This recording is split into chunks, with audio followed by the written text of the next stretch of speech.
concluded that any great change in history has been written not by the masses or the 50%, but by the 15% who were led by the 1% of the thought leaders.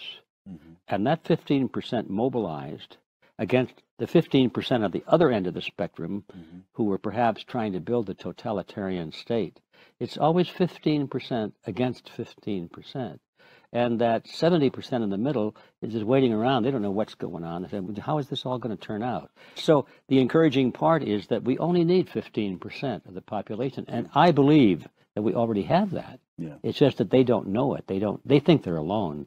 So our task really is to allow people who understand the truth of what we're discussing here to discover each other and to come together and create a coalition.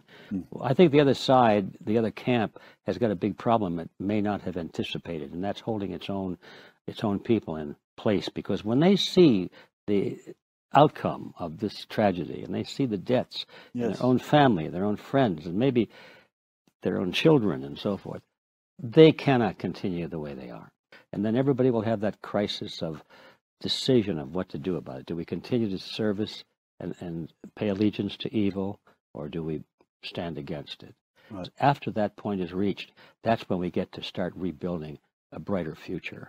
The next stage, of course, is crisis. It may take only up to 6 weeks to bring a country to the verge of crisis. And after crisis, with a violent change of power, structure, and economy, you have so-called the period of normalization. It may last indefinitely.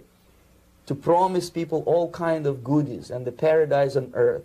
I don't think they anticipated so much pushback, particularly in the United States. Yeah. So the big question is, will we be able to rise to the challenge? I think we can. I think we will, because I've learned, I think I've learned this pretty well, that every time I, as a person, have met some kind of a crisis or an obstacle, real tragedy, no matter how bad it was, and I look back in retrospect, it's the best thing that ever happened to me. This also I see in history. It forces nations and peoples to rise to an occasion and do things that were impossible anybody would have thought. I can't think of any rebellion that was ever really successful.